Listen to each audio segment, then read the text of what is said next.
Hello, everybody, and welcome to Lightworker Academy. I'm Michelle Hawk, and our class topic today is the medicine wheel. For those of us who joined last month in January, we did talk about the context of Lightworker Academy, so I'll just recap for those of you who are new here. This is a 12-part class series, a totally free class series that I designed based on the curriculum for an upcoming training that will be taking place in October. This is trainings and a live, intensive 4-day training specifically designed for lightworkers that also incorporates elements of shamanic practice. It also incorporates elements of alchemy teachings. And in fact, today, what we'll be talking about, the medicine wheel, is a lesson that is pretty much directly out of the I Am Alchemy textbook. So I'll be telling you a little bit about that. It's not quite the same since there are some things that we look at through the alchemical lens that are a little bit different and specific to that course, but all of the juicy goodness and all of the practice is the same, and it's there for us today. So just to put on your radar, next month's class, I highly recommend you jot this down, will be on Tuesday, March 12th, and the topic is the cosmic keys of the universe. This is going to be a little bit different since we'll be doing some movement practice together in the class. It's a journey through the body and moving through some shamanic universal shapes in the body. So, but we'll also be having some conversation, and it'll be similar but kind of different to our normal class format. So please, I just want to plant that seed in your mind that training that I mentioned is coming up in October. I'm not doing anything with it yet. I'm not taking applications yet, but that'll happen probably starting later in the summer. For now, though, an option, if you are interested in more training like this, is I Am Alchemy curriculum. As I mentioned, this lesson is a little taster of a component in the alchemy course, and I'll be telling you more about that at the end of our time today. But for now, let's go ahead and set everything down. We're going to do a little meditation together to get us on the same frequency. I'm doing the same. I'm setting my notebook aside. And I invite you to just go ahead and settle on into the body, whatever you need to do to arrive in a place of receptive stillness. Maybe rolling the shoulders, gently rolling the head and the neck. And when you're ready, allow yourself to close your eyes. And let's arrive fully in the body with the breath. Exhaling everything out. Deep inhale. Exhaling with a sigh. Deep inhale. And exhale with a sigh. 2 more just like that, all the way into the belly. Deep inhale. And exhaling with a sigh. 1 more deep breath in.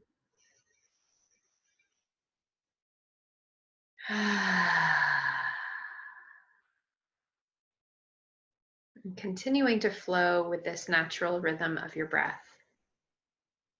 Following the air all the way down into your belly. And you can even place your hands, if you like, on your lower abdomen to feel that breath all the way down, feeling it activate and enliven your cells.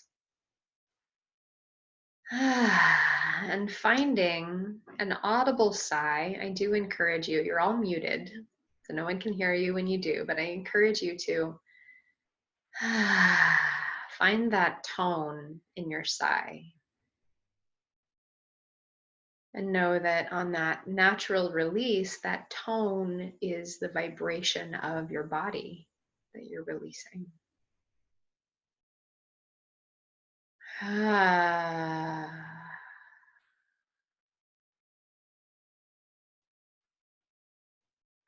And as you continue with this rhythm, I invite you to turn your attention toward your cells.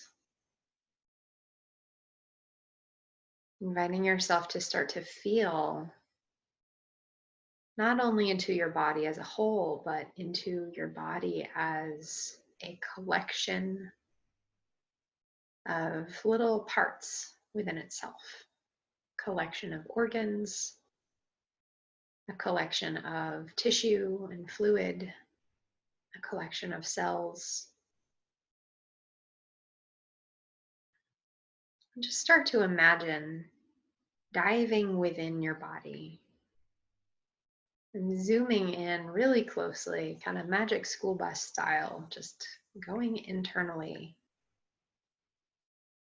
to be present in the intricate wonder of your body.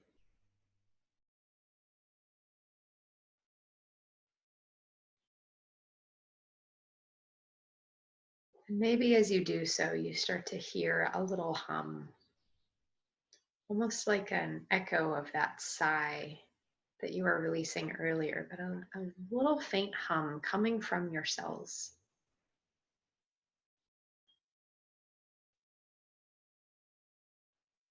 And as you pay more attention to this sensation of vibration gets clearer and a little louder. And you realize that that same frequency is emanating from the earth beneath you.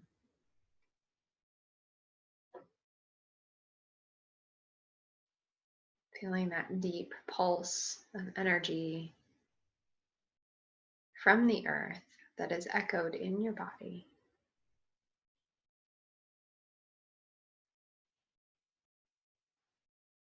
Recognizing that every part of us came from the earth. We are quite literally made of earth material. And we vibrate with the earth. We sound with the earth.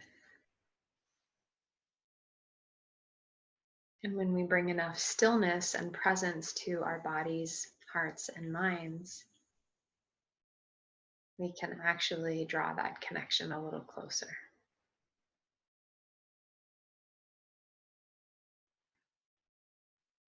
And that closeness is exactly what we're cultivating today in our awareness. So let's honor, we're going to do an Om together. You're still on mute, but that's okay. We can all Om together so that we can vibrate intentionally with this tone of the earth to close our meditation. Exhale everything out. Deep breath in.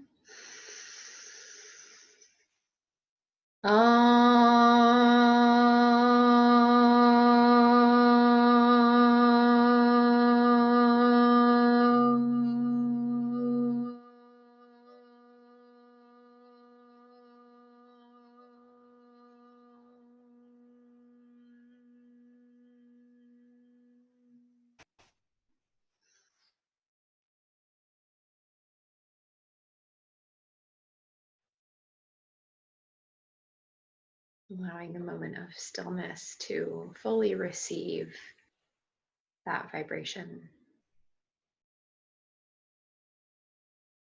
And carrying this feeling with us, letting it expand inside our bodies, this awareness that we are earth. Go ahead and take a breath into this feeling. And go ahead and give yourself a hug. Wrap your arms around yourself, give yourself a little squeeze, coming back to conscious awareness, wiggling your fingers and toes, and when you're ready, opening your eyes. Welcome back, everybody. Go ahead and make any notes that you'd like in your journal. And we're gonna go ahead and jump in pretty quickly here. I know that it's so nice and we could bliss out the entire hour in group meditation together, and but let's go ahead and keep that feeling, keep that same resonant frequency that we cultivated just in those few minutes, and let's intend that carry through the rest of our conversation. So today we're working with earth medicine. We're working with that frequency that we cultivated, and we're working with it through a very particular lens. And this lens of the medicine wheel, I want to just speak a moment to knowing that the medicine wheel is a concept that exists pan-culturally. This is a shamanic principle, and yet it is not unique to any one particular lineage. There are concepts of the medicine wheel or orientation toward the directions in Celtic shamanism, in Eastern European shamanism, in Native American shamanism, in Mongolian shamanism, in African shamanism, and South African shamanism, and like everywhere possibly has an orientation toward direction. And this is one of the, I guess, foundational principles of shamanic practice, or of really ideally any energetic practice, since it is a very specific orientation toward earth. And if we keep in mind our bodies are made of earth, everything that we are has come from the earth, it would be very foolish of us to not orient our energetic practice and our heart, body, mind practice to the vibration of earth, because otherwise, what are we orienting it to? We're not made of, I mean, yes, we are made of light, but you know, we have physical bodies too, and this physical container is the bowl that we live in, the crucible that we live in. So it's really important to acknowledge and cultivate that and orient toward that as part of our practice. So today in our class, we will talk about the medicine wheel. We're going to talk about what is it, how do we relate to it, what does it mean, and why is it important? You know, I said that this ideally would be part of any energetic practice, and we'll talk about why. What are some of the key takeaways and key benefits that including this in your light vibration practice, or in your energy healing practice, or your personal practice, why this would benefit and up-level your practice even further. We'll talk about the energetic signatures of the 7 directions, and then we'll do a practice together to identify a direction that is particularly strong and prevalent for us, and then maybe some areas where we can grow and expand and cultivate an awareness and a relationship. At the end, I will give you a couple of tools to take away with you to practice and integrate this process. And at the end of our time here, I do have a couple of minutes where I would like to issue you an invitation. As I mentioned, the alchemy course is something that I am currently taking applications for right now. And this process today, or this practice and this class today, this material is a little snippet from one of the classes. So if you like what we're doing today, there is an opportunity for more. So the medicine wheel, this is our orientation toward earth. As I mentioned, we live in human bodies, in case we skipped that fact. We all have an earthly facet of our existence. We have other facets too, and depending on which school of thought or which mystery school or wisdom you belong to, we have all sorts of different facets. But for the purposes of our conversation today, we're really looking at what it is to relate to our earthly existence. And in order to do that, in order to have a clear pathway through giving context to the body and giving context to our practice and our energy work, we need to orient toward earth medicine. And this is just kind of a simple foundation of, imagine if you're trying to make soup and you're trying to make soup without a bowl, like it's not going to work really well, right? So in this case, the earth is our bowl, the container in which we're working practical magic.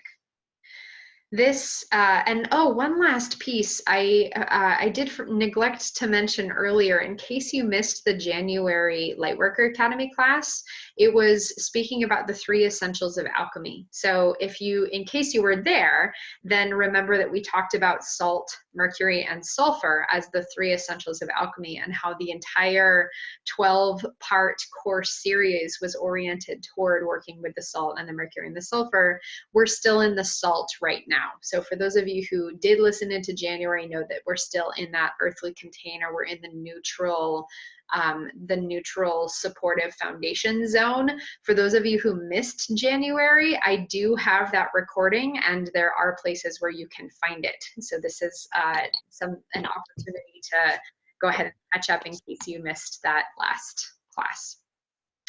So working with the medicine wheel is also a way that we can interact with the connection to feminine practice.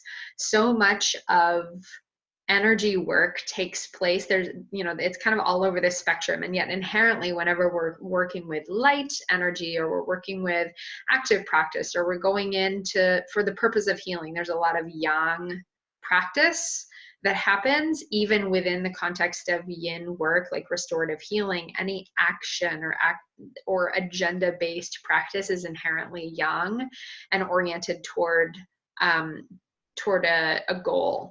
And so when we place it within the feminine container, when we place it within this earth wisdom container, we're creating a balanced, receptive space in order to be more effective in our healing work. It also, working with the medicine wheel it's feminine in its structure. So, you know, I'm talking about yin and yang here, and yet the medicine wheel inherently is an organized way of relating to earth medicine, rather than sort of a you know, swimmy, neutral, receptive feminine. It's a structured, oriented, gives us a roadmap for relating. So it's a really nice blend of structured feminine, bringing in enough of that yang energy that we can have some orientation, and also know that it's in this this really receptive container for that work to take place. And within that receptive container, within the crucible, remember, just like we talked about in January, where salt is the container for the magic of Mercury and sulfur to act, here we're working with a medicine wheel, and the earth is that crucible for transformation and creation.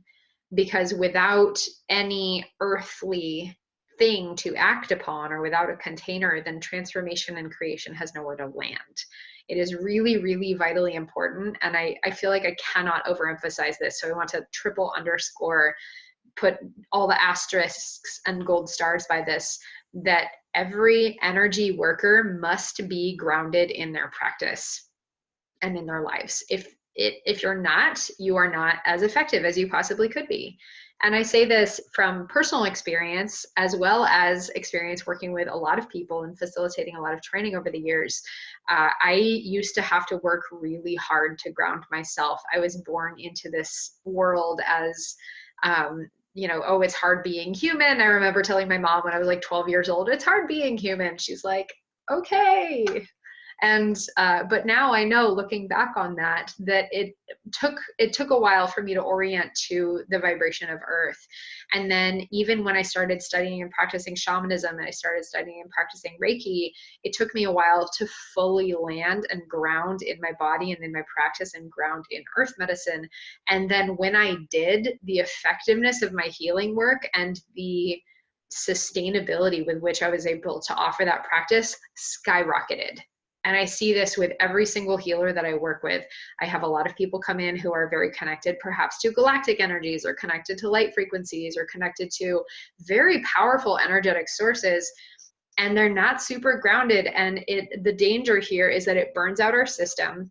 It's unsustainable in the body. There are a lot of people who have like liver and kidney challenges, or too much heat in the blood, or problem absorbing nutrition, and all sorts of physiological symptoms of not being grounded and having a lot of powerful energy in their system. So working with the medicine wheel is a way that we can create a direction for us to ground and ultimately be more effective channeling super powerful energy. I saw somebody chat in a question, where can we find the January class? I will send that in a link in the email as well. That's a great question. Just to give everybody a heads up, there is, and this is going to be more relevant in the next couple of months, I am creating a free online community portal for you all, and you will all receive an invitation since you're tuning into the Lightworker Academy.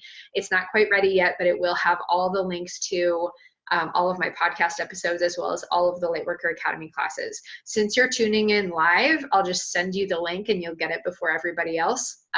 Everyone else is going to have to wait a couple of months. So thanks for bearing with me, and thanks for asking. So this working with a medicine wheel is also in correlation with that. It's kind of our first key to embodiment.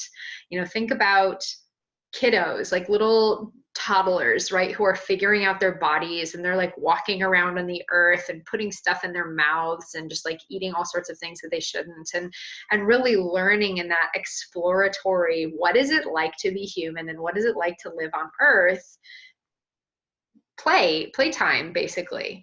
And thinking about, oh, we learn so much, like, kiddos, what toys do you give them? You give them like a sandbox, right? So they can learn how to coordinate and how to pour sand and how to measure things, right? You give them, or you send them outside to go play in the backyard, right? And then they'll like pick all the little flowers, and they'll, so they learn about their bodies and they learn about who they are through interacting with earthly things.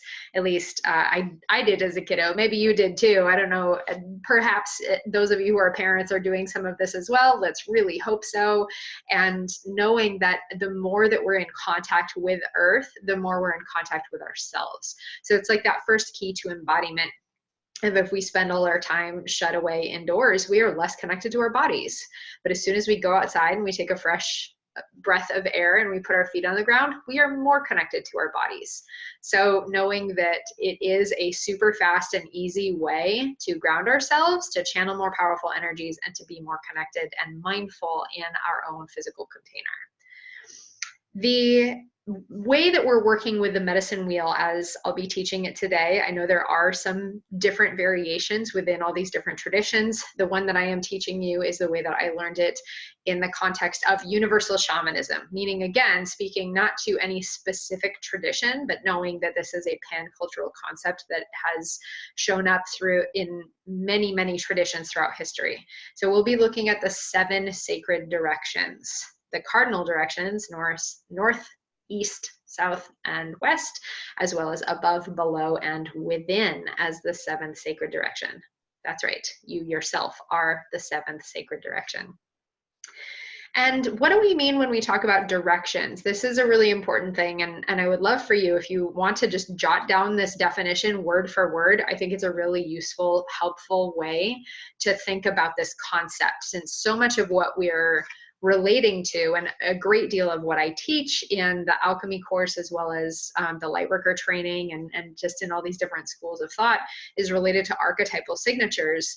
We are relating to the directions as archetypal signatures, and yet with a very specific flavor.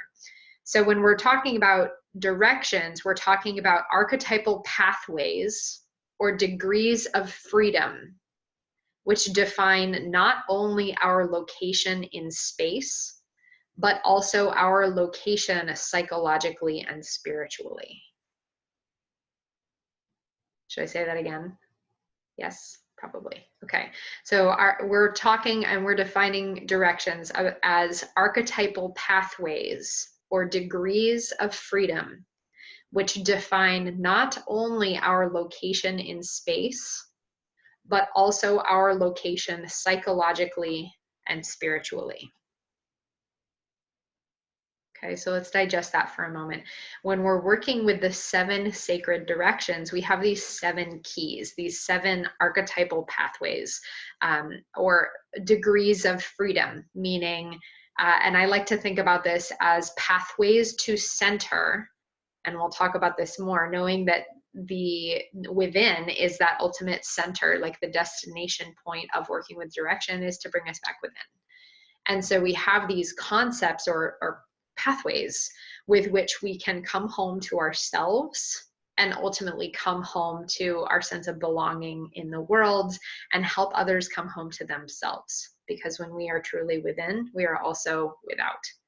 This idea of as above, so below in alchemical philosophy, as without, so within, as within, so without, right? By coming home to ourselves, we come home to each other, we come home to the world.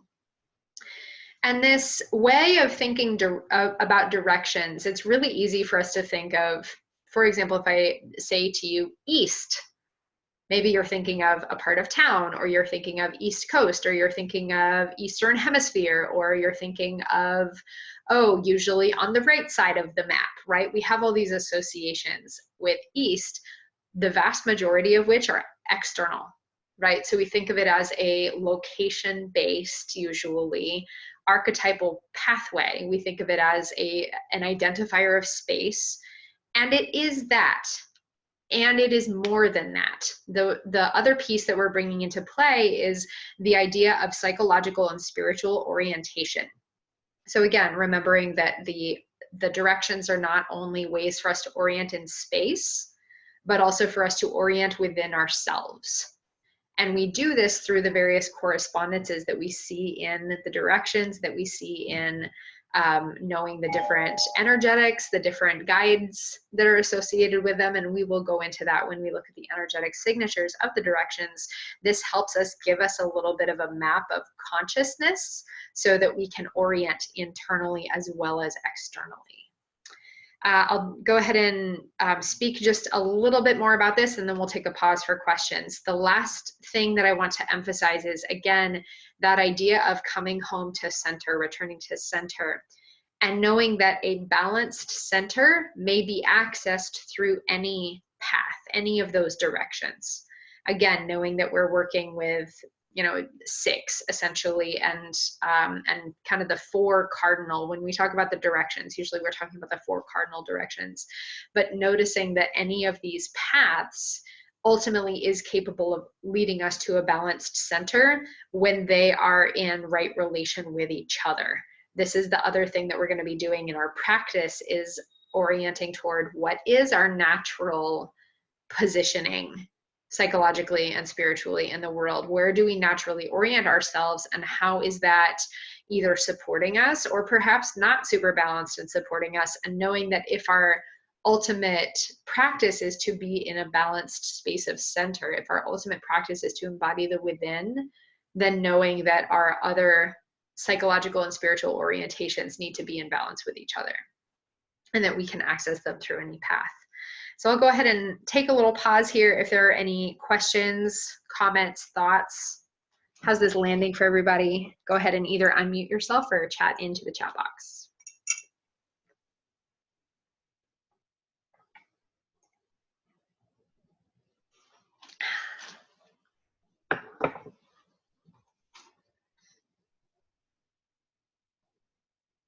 No questions. If you have a question, I'm betting somebody else has a similar question, so please share. And has anyone done work with the directions before? Yes, someone says yes. Okay. Somebody else says yes. Cool. Okay. And I saw somebody post a link. Is that the link to the January class that somebody just posted in here? Cool. If so, awesome. Thank you. I appreciate that. Okay. So we're going to go ahead and get rolling. Yes, awesome. Thank you for posting that. Okay, so if you want to look in the chat bar, then Olivier was just kind enough to post the link to the January class in there. Thank you so much. Cool. Okay. And I will also send it out in the email in case you miss it there. Okay, beautiful. So let's give a little context as to why this is so important. Again, we were speaking about the effectiveness of our work as practitioners, as well as just having a little more grounded experience in our bodies and in our lives, right? So this is, again, fundamental for any practitioner. If you are not grounded, you are not as effective as you could be.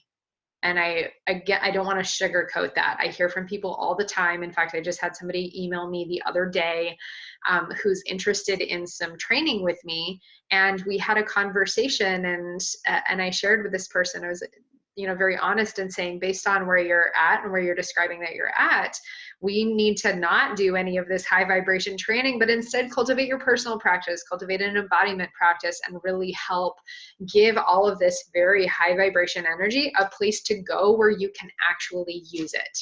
This is the other piece, is that etheric energy and very high vibration energy is not usable if we can't access it through the earth realm. That's the reality of where we've chosen to live here, people. If you're in a body, if you're listening to this class, you chose to come to earth, and pretending otherwise is a waste of your time. So activating the etheric energy and bringing it into an embodied state is what makes it usable, is what allows us to create practical magic. And the medicine wheel and working with earth energies, as well as the cosmic keys of the universe class that is happening next month in March, that's a really, really good one for taking etheric energy and turning it into embodied energy that allows us to work with it in earth realm. This effectiveness of our practice and this way of how we're working with this and letting it be grounded, letting this, letting everything take the vibration of earth also makes it more easy for our clients to access. So think about it that way too. Not only is it more effective and more useful for you in your life, but knowing that your clients aren't necessarily oriented to the same high vibration frequencies that you are. And there can be a lot that is lost in translation, but they will be much more receptive, and they will be much more easy, or they will be more likely to receive. Words are failing me right now. Please read my mind. It will be easier for them to receive these energies if they're oriented toward earth. So that's the other piece in play of more effective for us, more effective for our people, more effective for everybody. So let's go ahead and take a look at the energetic signatures of these directions. And we're going to start with the east. We always start with the east, not always, but most of the time we'll start with the east. And, when we think of east, maybe we think of rising sun. That's a very appropriate association that we make with east energy, right? And this idea of initiation, this idea of new beginnings. And as we get into some of these pathways, I invite you to think of what are your natural associations with these directions before I tell you what the keys are. And I'm guessing that you're already going to have some type of relationship and orientation toward this. So working with east is around the element of air, associated with the guides of birds. Bird tribe lives in the east. And in terms of our human facet of existence, the east is associated with the mind. So with thinking, with cognition, and everything else associated with the air. I know there's a lot of tarot associations, and the swords, and crow and raven, and all of this. Language and communication. Somebody's chatting in. Yes, absolutely. Yeah, all of this lives in the east. And the stage of life that we relate to in the east is interesting because it's simultaneously the infant, the newborn, and the wise elder together correspond to the east phase of life. And it's interesting when we think about, for example, the sun rising, it's this idea of initiation. It's this idea of coming into, coming out of the darkness, coming out of the subconscious into the light, into the consciousness. And same thing with the phase of life. If we think about being in our earth bodies as being in the light, being in consciousness, we are closest to God. I heard somebody, to phrase it as, infants and elder people are the ones who speak God, right? Because they are closest to their God selves. And it's that like newly coming into earth existence and on our way out of earth existence is the life stage associated with east. And also the court jester. And so this is an interesting one, and this is one that I like to play with, and as an archetype that shows up in a lot of different ways. The idea of the court jester is the only one who can tell the king or queen the truth without fear of being punished or beheaded. That idea of the wise fool, and again, the idea of that infant elder duality, where here you have wisdom cloaked in a child, or here you have deep wisdom and truth cloaked in absurdity. It's this sort of, two sides of the coin duality archetype that we get to play with here. And as goes with that, with the infant elder aspect and with the court jester, the energy that we're working with in the east is simultaneously of ancient wisdom. So again, that deep knowing and knowledge, but also inspiration. It's like that simultaneous infusion of, oh my gosh, I just had an amazing idea. Like, where did that come from? It's like the peaks, the rays showing up over the horizon, the rays of the rising sun, right? That, blast of light, but also that deep knowing. So the way that we're relating to cognition, through the mind, through this idea of inspiration, but also ancient wisdom, through the infant of, I'm just going to be here and play and have an amazing time discovering Earth, and also the elder who's like, awesome, been there, done that, and I totally, like, you and me, kid, right? Like this, almost, we see our elders who are reconnecting with their child selves embody that same innocence, and all of that lives in the East. Let's shift gears and go to the South. The South corresponds to the element of fire, and our animal guides here are canines and felines. So really fire-feeling animals like coyote and lion and puma and wolf, all our guides here in the South.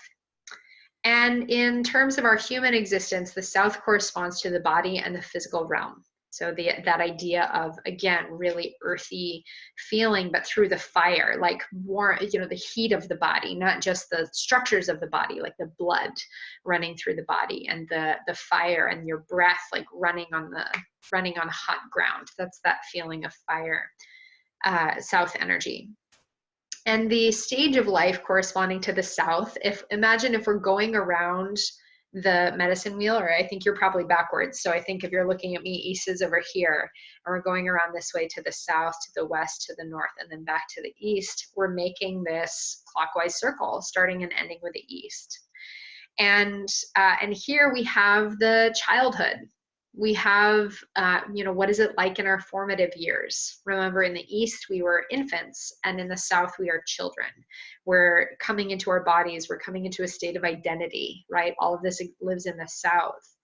Also connected with the inner child. Our inner child lives in the South. And the energy that we work with in the South is that of manifestation.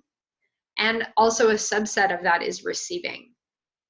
Think about ourselves as children. Like, our job is to receive. Our job is to receive from our parents, receive learning from our teachers, receive gifts, receive food, but also we're in that idea of manifesting and creation, right? Like, okay, I'm going to go make art. Okay, I have this vision of a castle, so I'm going to go build a mud castle in my backyard or whatever. And it's this like pure essence of, we receive the inspiration in the East and then we put it into action and manifestation in the South. You with me so far? Feeling pretty good? Okay. Let's shift over to the West, following that path, continuing from the realm of the fire in the South into water in the West. And here we're getting into some different realms. The tone is shifting a lot.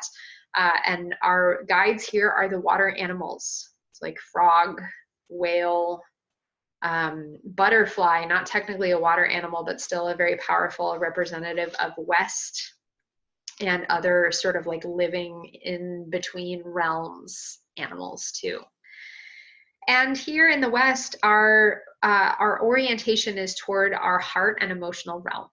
Remember, in the East, we are working in the mind, in the South, we're working in the body, and in the West, we're working in the heart and our emotional awareness. The phase of life that we're in the West here is adolescence. So we've shifted out of the childhood of the South and into kind of that adolescent teenager transformation stage. And transformation here truly is the energetic signature of the West. It's that kind of going into the shadow realms, asking questions, asking really big questions like, who am I and what am I here to do, right? And also the process of death and rebirth. Remember that just as we had the rising sun in the East, we have the setting sun in the West. We have things coming to a close. We have going into the shadow. Owl, again, not a water animal, but a really powerful guide of West energy, because owl sees in the unseen and hears and knows in the unknown. So that whole liminal space between shadow and light and the relationship, and think honestly a little bit of like teenage angst lives in the West too, that idea of deep questioning and emotional realm. And as we shift to the North, here we're moving into the realm of Earth, meaning the element of Earth, not Gaia herself. That's a little bit different. And the animals who are guiding us here are the animals of structure. I'm putting air quotes around that, animals of structure. So think, for example, animals that have horns are generally considered animals of structure. So horns or antlers, right? Or other way of connecting, like bone, like really solid bone animals. So like elephant, for example, is an animal, a guardian of the north. We also have elk, deer, sheep, any of these other really solid, rhino is a good one, horse, also a good representative of the north as an animal of structure who stands very tall on the 4 feet and drums the hooves on the earth, right? This is a good guardian of the north. And our relationship to the north here comes through our soul and our spiritual connection. So this idea of, again, east is the mind, south is the body, west is the heart, and north is the soul, and how we're relating to our higher selves.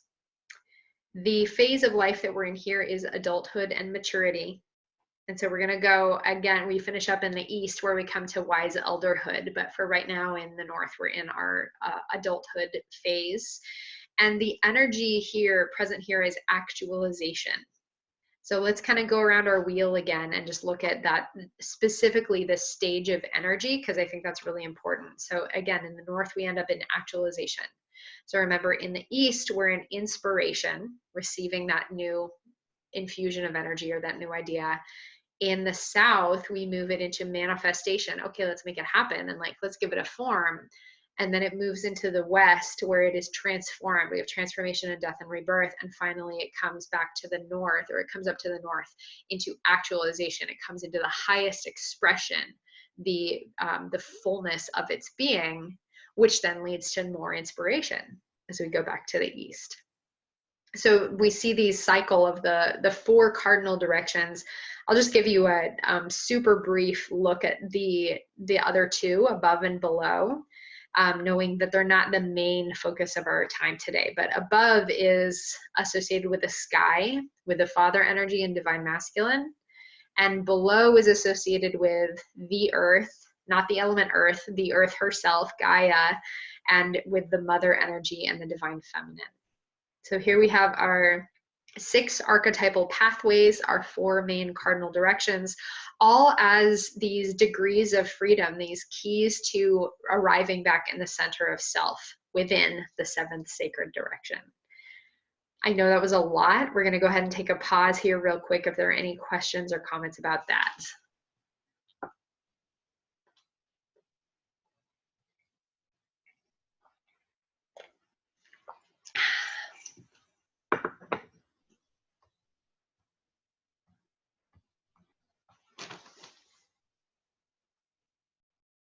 No questions? It was all super clear?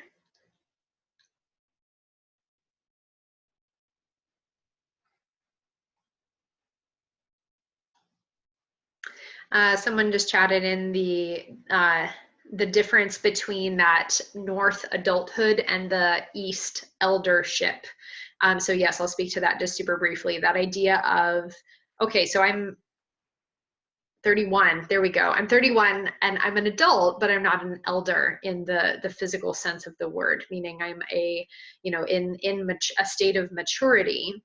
That idea of physical maturity, psychological maturity, spiritual maturity, and yet that eldership quality is this way of kind of coming back again to that liminal space of almost, at the God self, right? So this, think of it as, again, yes, there is a whole lot of range here. And also I do want to include, thank you for asking that question, that idea of it is not our physical trajectory that indicates to us where we're at in this wheel. So even though, yes, okay, physically I'm an adult, that the north is not my home direction. And we're going to do an exercise here. Actually, I'll just finish this up and probably it'll make more sense. But we all have a natural orientation toward where psychologically and spiritually we feel the most at home.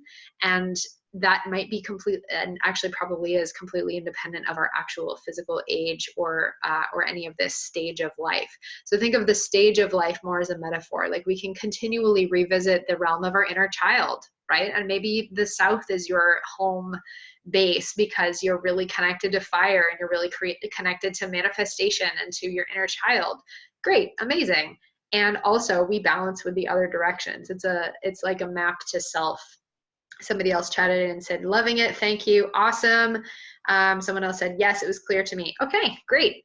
So we're gonna go ahead and do a little exercise now. Thank you, that was a good question. And also, I appreciate the comments, yay. So this exercise, I invite you, once again, go ahead and set everything aside. And we'll do a quickie version here, since that was a lot of conversation. So I invite you to go ahead and once again, arrive in the body with the breath.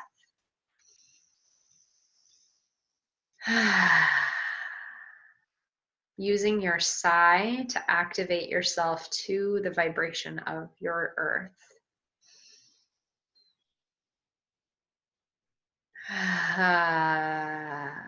Toning that frequency that will help you be more in contact with the directions, with the earth herself.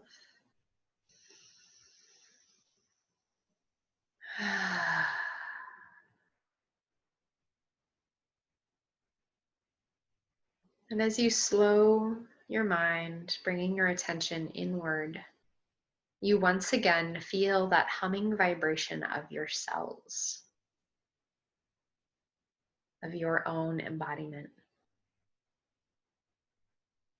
Knowing that you yourself are a microcosm of Earth, and that everything that exists on Earth exists within you, so to speak, and vice versa. Everything within you exists on Earth.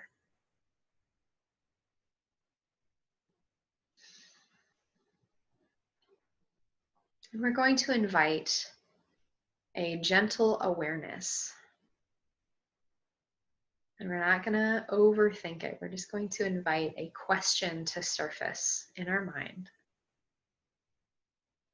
And this question is, of these four cardinal directions, east, south, west, north, which is my home direction?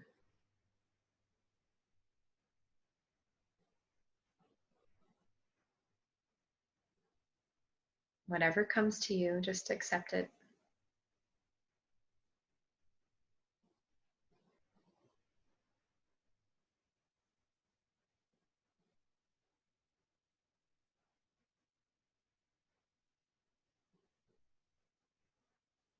And we'll also invite another question to arise to the surface of our mind. Of these four cardinal directions, which do I most need to cultivate?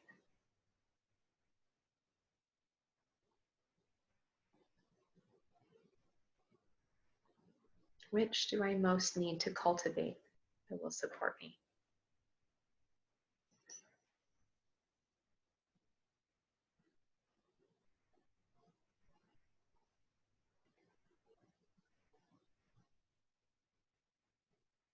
And we'll ask one final question here. What is one thing that I need to learn from this direction? Meaning the one that you're going to cultivate. What is one thing that I need to learn from this direction?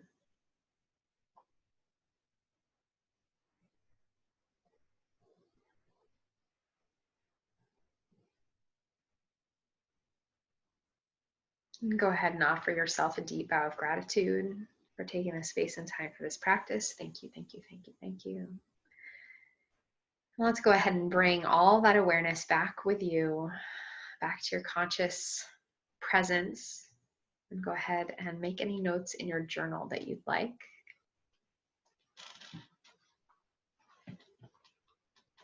And we will take just a moment for journaling here. And I also invite, if anyone feels called to share, to go ahead and unmute themselves and just share what your home direction is and a direction that you are guided to cultivate.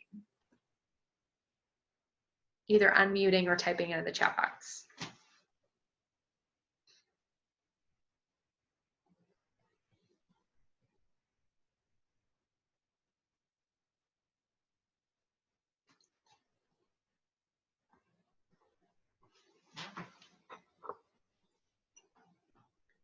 I think everybody's busy journaling. Okay. Hi, Michelle. Can you hear me? Yeah. Hi, Brianna. Hi. What came up for you?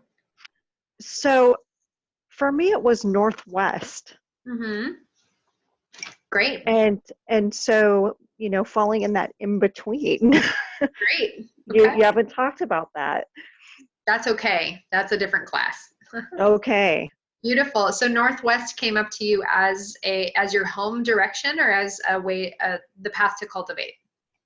As my home. Beautiful. Okay. How did that land for you?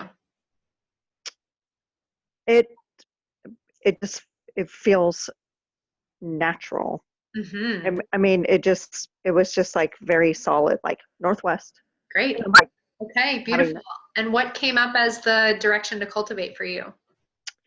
what was the second question? Was that the second question? Yeah, Or was that the last one? that was the second question. Which direction needs to be cultivated for you to balance? East. Great. Okay. Beautiful. Well, you got plenty of bird friends to help you with that. I know. Yes, I do. Beautiful. Thank you, Brianna. Great share. Okay, so Thanks. somebody chatted in, home is water, growth area is east with a hint of north. So I'm assuming you mean home is west direction. And association with the water. Growth area is east with a hint of north. Nice. The gift and wisdom to cultivate is play. Great. Awesome. That's a great takeaway. Let's see. Somebody else said, my home is the east. I need to cultivate the west and wisdom. Okay, beautiful. Awesome. And it's interesting to note, I want you to notice, like, it's not necessarily the opposite one that needs to be cultivated. Sometimes it is, sometimes it's not. For me, my home area is the east. I feel really at home there. I mean, my name is Michelle Hawk. I have a lot of bird vibe stuff, and it's really easy for me to be in that airy space. And knowing that I have spent a lot of time and energy also exploring the West, and so that feels really comfortable to me. And I think North is an area that I have cultivated a great deal of practice in, and the South is my growth edge. So knowing that for me, the South is kind of this key area for me to spend more time in and explore in order to help all of the other directions come into fullest expression. Awesome. Okay, so Kim says, West is my home, North to cultivate. Also, I wanted to share that when you were discussing embodiment, a teacher shared with me a soul fully embodied and a body fully ensouled. Beautiful. Okay, a soul fully embodied and a body fully ensouled. Yes, yes, that is that idea of actualization, of how are we coming into right relation with all of these parts of ourselves and giving, that's really the state of actualization, right? And this is something that we talk about in the alchemy course, this idea of letting our physical vessel rise to the vibration of its highest possible actualization in order to be the receptive vessel to be activated and to be the physical home for our spiritual selves, right? So awesome, everybody. Great job. Go ahead and give yourself a high five or a hug. There we go. High five. Give yourself a hug. Great job. And I love to invite you as an integration practice to sit with this wisdom that you took away. Sit with the idea of what is this direction that I most need to cultivate, and what is one thing that I have to learn from that, and look for opportunities to be exploring that. I do invite you to, somebody says, thank you, awesome, you're welcome. I do invite you to circle back, go ahead and just either like respond to this email. Please do show up to the next masterclass, the next Lightworker Academy class. And again, I would love to just take a moment here and invite you, if you enjoyed this practice today, if you enjoyed this knowledge and this teaching, there is more of this available. Again, this class today was taken almost completely out of the I Am Alchemy coursework in the context of working with the directions. Again, there are some differences, some that we include that's really specific to the alchemy course, but you got a teaching that my year-long intensive students get, and that is an option. So please let me know if you would like to apply. I will include a link in the email that you'll be receiving from me. It is a no obligation application. It doesn't mean that you have to take the course. It's if you want to talk more, if you want to see if this is a right fit for you, and if you want to book a time on the calendar to talk with me about that, go ahead and submit the application, and then I'll reach out to you when I get it, and we'll see if that might be a good fit. If not, no hard feelings. At least it resonated with you. That's great. But if so, know that the alchemy course begins April 2nd. And so I'm still taking applications for about another month. And there are already a handful of spots that are taken. So there's really only probably 4-ish spots left at this point. And if one of them belongs to you, I want you to have it. So please go ahead and click on the link in the email that I'll be sending your way, and know that this course is a deep dive into a lot of what we were talking about today and a lot of what exists in my other free content, but it's even deeper, and it includes one-on-one work with me. It includes retreats. It includes an intimate cohort of people that you'll be spending the entire year learning stuff with and practicing some really deep transformation and learning some very cool energetic practices and philosophy. So if that resonates with you, I would love to see your application. Just go ahead and submit that, and then we'll take the next steps from there. All right, everybody, remember March 12th, Tuesday, March 12th, 11 a.m. to 12 p.m. Pacific time is the next Lightworker Academy class. You will receive first dibs to register because nobody else gets to register until I think next week. I'll open it up to people, but if you want a spot in that class, go ahead and grab it. You'll have the registration link in the email that I send you. And again, we'll be working with the cosmic keys of the universe. So another class in the salt realm. And Olivier was kind enough to post the link to the January Lightworker Academy class. So go ahead and click on that in the chat box if you want to go check it out. And in case you missed it, the Three Essentials of Alchemy, that was also a teaching pretty much direct out of the alchemy coursework. And so know that there is absolutely more to explore within that. And I highly encourage you to circle back around with me if that resonates with you. All right, everybody, great job today. Thank you so much for diving deep with me. I so appreciate it. This is so much fun, and I can't wait to see you next month. Go ahead and shoot me an email if you want to know more, and keep your eyes posted for an email from me. Talk to you soon. Bye.